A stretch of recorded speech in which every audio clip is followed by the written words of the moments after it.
Hi, everyone, and thanks for joining us here on the latest edition of the Rochester Press Box. Happy to be joined by the guys. Tariq, Spence, how's your week, man? Fantastic. Nothing but trade talks and rumors, some happening, some not. Yeah, we'll talk about that. And Mr. Duffy, you've got a special shirt on today. Well, normally I go in my jersey, but, we are in Bill's training camp. My favorite company of all time, 26 Shirts. You can get them at 26shirts.com.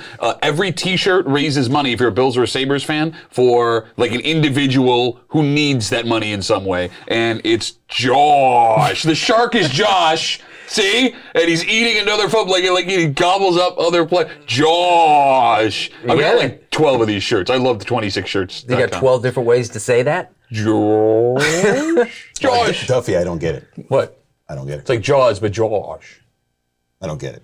Wow. It's a little highbrow. It's a little highbrow, Tariq. Very. Hey, let's talk baseball, since obviously Josh is your point of expertise here. It's gotten you too. It's like Invasion of the Body Snatchers. Well, we did. We led with trade deadline prior to it last week. Now that we've seen the maneuverings, what are your overall feelings about what happened in baseball? San Diego put all the chips in the middle of the table, which was fantastic. And I'd love to see a matchup between them and the Dodgers. We'll get to that in a minute. I'm very disappointed in my Mets. I mean, literally, the trade deadline, DeGrom comes back that day, and what does your bullpen do? Totally blow the game against the Nationals, who apparently did not that well in getting rid of everybody, but a lot of people seem to think that they are on the path to recuperating their team and try to get back somewhere in the near future. I don't understand it. I'm a little bit worried about it. We could have gotten a few arms, maybe a couple of bats, but we ended up getting a couple of utility players. I'm not satisfied. It's always the rich get richer when the trade deadline comes up, but in this case, there's such a wide disparity now. You're right, and actually to that point, maybe you guys can explain something to me, because San Diego goes out and they do what they did to the Padres, right? Soto's there, and you're 1-2-3 with Tatis, Soto. It's insane right now. They're 10 games back of the Dodgers, right? Is it out of the question? I mean, to make up 10 games with a Dodgers team that also made itself better, you pushed your chips all in for a one-game playoff. Well, now it's a best of three now. Okay, but still, I mean, you lose 2 games, you're done. That seemed insane to me, to be that far back of your division and do what they did yesterday. Well, to play devil's advocate, they got a 3-year window. They have Soto for at least 2 more seasons after that. Okay, sure, but are the Dodgers taking a step back anytime soon? Do you see that happening? No. I mean, that division's always been insane. And we've seen hot teams, though, at the end of the baseball season, after the trade deadline, make up deficits like this before to make it scary, to make it interesting. Braves. And exactly that, the team that won it all last year. But that's the type of stuff that they're looking to do with this. And the fact that they got Hader, too, who was a great closer, that makes this really interesting. Look, the division is better.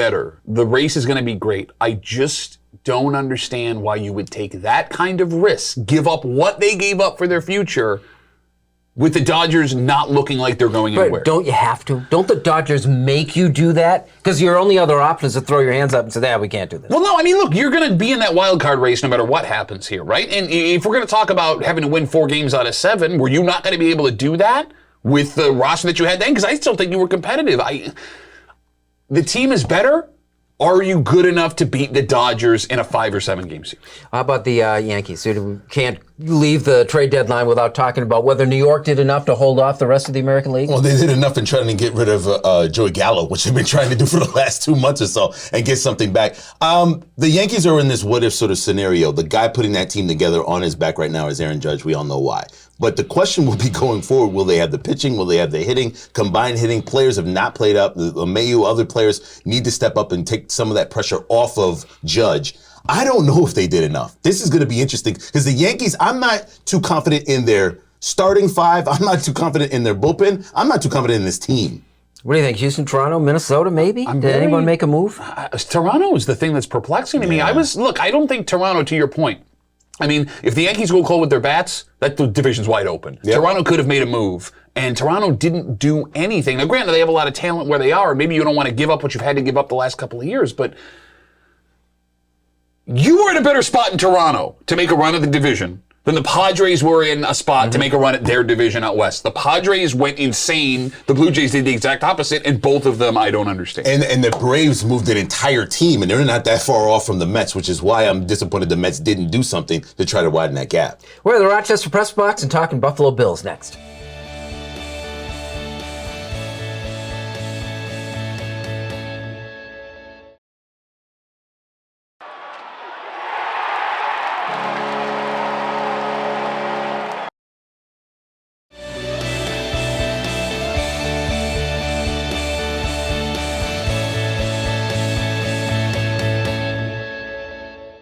Welcome back, and thanks for joining us here on the Rochester Press Box, our Buffalo Bills segment brought to you by Ralph Honda. For 3 generations and celebrating 50 years as New York's first and oldest Honda dealer, visit Ralph Honda today and find out how we do Honda right at ralphhonda.com. Well, we're leading into the first preseason game. Poyer had a bad week, got hurt. What are you thinking? So here's where my head's at. Up until this year, preseason football might be some of my favorite football. I love watching preseason football, not only because you get it back, but I like watching guys fight for their positions towards the end of the game, right? Like, that's the most pure form of competition you're going to see. That being said, I am legitimately debating not watching these preseason games live, because with the Bills right now and the way that the roster is built, the only thing that can happen is something bad. You saw it with Poyer and Hyde over the last few days at practice. I will not be able to watch these games without having a paper bag in case I'm going to throw up if something bad happens. I can't. I don't know how I'm going to sit through these games and watch them. Can I ask a question? Do you know your team is a team of alphas? These guys want to go out and play. Josh Allen wants to play every down, every time, all the time. Stephon Diggs, all these other great players, coaches all the way. Sure. No gas, no foot off the gas pedal, right? That being said, I don't really agree with you. I think the starters shouldn't even play the first preseason game at all. And I get your anxiety, I get all your feel, but I think I would feel better if they waited till maybe the 3rd or 4th preseason game to get their snaps in, to get that feel and that going. But you do have a new offensive coordinator, and you do need to make sure that everybody's on the same page and it all works. Even without the offensive coordinator, Sean McDermott traditionally does not rest starters for anything. Games they've had playoffs locked up. I mean, even the preseason last year, I'm watching Josh do his thing, and I'm like, hey, this year I can't handle it. And I love, you're right, and that's what scares me, what you said, is this offense wants to go. My dog, my Basset Hound Biscuit, if I put a chocolate cake on the ground, he's going to eat that thing as fast as he can. Just because Josh wants to play doesn't mean Josh knows what's good for him. He doesn't know what's best for him. You know, if you look bigger picture, and thankfully there's only 3 and not 4 preseason games, 2 of them at home. When you look big picture, what's the approach about playing these guys in a 17-game schedule? And you look, and I always go, Bill Belichick, when he had Brady, he played Brady up until they were ahead by 40 points and 2 minutes left in every single game and never took it down off. Yeah, but Brady had a non-suspicious doctor that was taking care of him that couldn't take care of anyone else on the team. No, I'm just saying. So you had nothing to worry about there. No, look, I get the debate. Let's get a non-suspicious doctor. Here's my question. Do you want sharp team week 1, which the Bills do have to have against Los Angeles, or do you want to roll the dice and have a player that you need miss significant time because an injury happened in a game that does not mean anything? To your point, and it was the first point on, these are guys that are trying to make the team. I think you put as many of those guys out there on the field for as long as possible. Don't care about the score. Get your rookies out there, your first rounder, your fifth rounder, whatever. Anybody who's trying to make this team, get them the tape that they need. But I think what's going to happen is you're going to be nervous for the first 15 minutes. Say you're not going to watch, hope nobody gets hurt, and then say get about the game the entire time you're watching. I'm going to be yelling, get him out the game every time the whistle's blown, as long as any starters have. Good snap, Josh. Nice handoff. Give me a name. Give me a name of a guy you've seen so far that would be interesting to watch in that first preseason game that he'll play, and he's looking for a spot in the roster. Jordan Phillips. Now, he's going to make this team, but I want to see where Jordan Phillips, defensive tackle, making his second run here in Buffalo, falls, because he started as like 3rd on the depth chart. They love rotating guys. He's been working in 2s. He's been working in with the 1s. If they get this defensive line figured out and you get pressure on the quarterback, this defense is unstoppable. You got one? Not really. I just don't want anybody that is going to be starting on Sunday, week 1, to play. Greg Rousseau, probably. This segment, Buffalo Bills segment of the Rochester Press Box, brought to you by Ralph Honda. Like it or not, is next.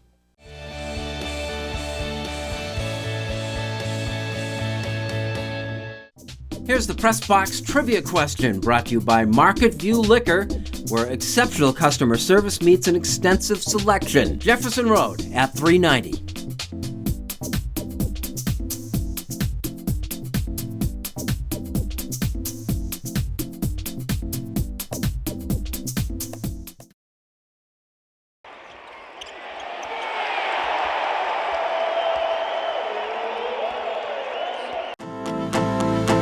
Have I got a great getaway for you and the whole family? It's inexpensive and nearby. Mike O'Brien, your getaway guy. Look for the Getaway Guy on Facebook. The Getaway Guy on Facebook. It's a great road trip just for you. Here's the Press Box trivia answer, brought to you by Market View Liquor, where exceptional customer service meets an extensive selection. Jefferson Road at 390.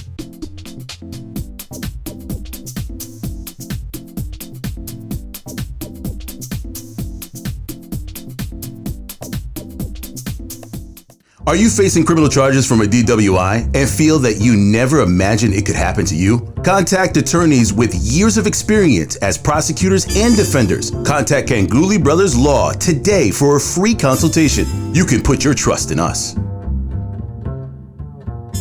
Welcome back. Thanks for joining us here in the Rochester Press Box. This segment, our Like It or Not segment, brought to you by Ganguly Brothers Law, attorneys with years of experience defending the accused. Don't go unprepared. Contact Ganguly Brothers Law today.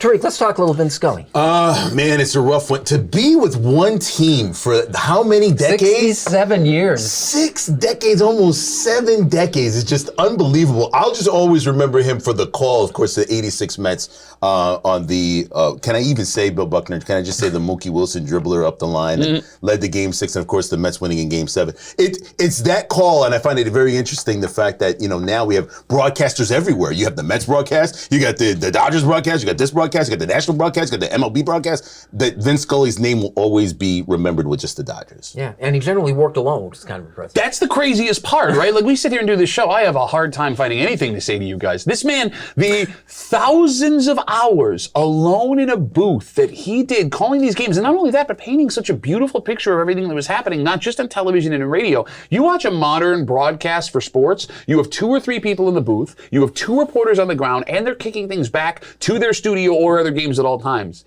This man was able to talk 4 to 5 hours at a time by himself, and it was like poetry. Yeah, and how you capture some of these things. 2 things occurred to me. First, maybe the most iconic moment in baseball history is that Kirk Gibson home run. Because not only did it, win that game, it produced 2 of the most iconic calls ever. We know it was Jack Buck who, I can't believe what I just saw.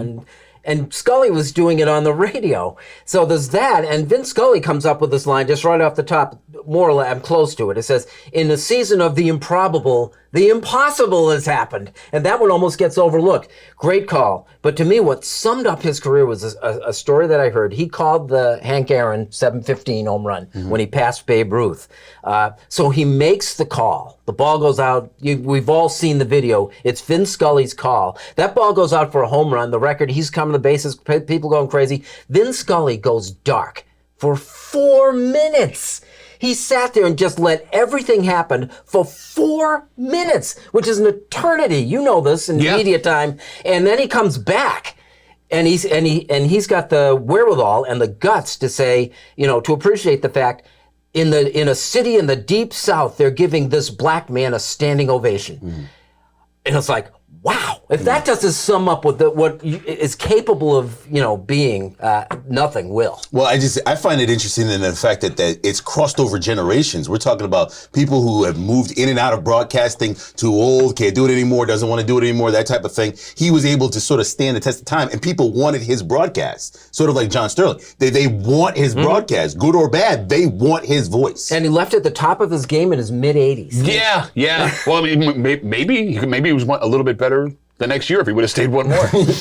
Maybe, but boy, it's great to be able to talk about Vin Scully, even though the occasion is, his passing at age 94. Vin Scully, maybe the greatest. Like It or Not was brought to you by Ganguly Brothers Law. Unfinished Business is next.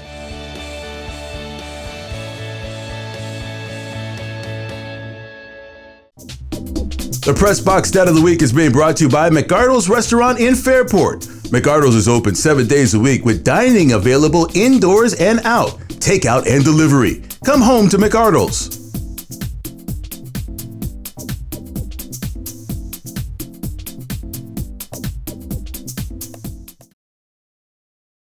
Came now to Eichel. He floated one. Score!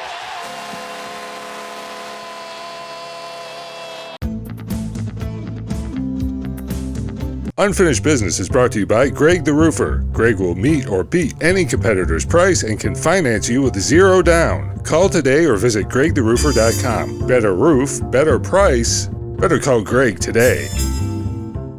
Thanks for joining us this week on the Rochester Press Box. It's time for Unfinished Business, and Pat starts us. There have been 3 times in NFL history where the NFL had to step in and take away a first-round pick from an NFL franchise. It happened this week when the Dolphins were caught tampering, and we'll get into that story in a second. But here's a more interesting statistic about that number.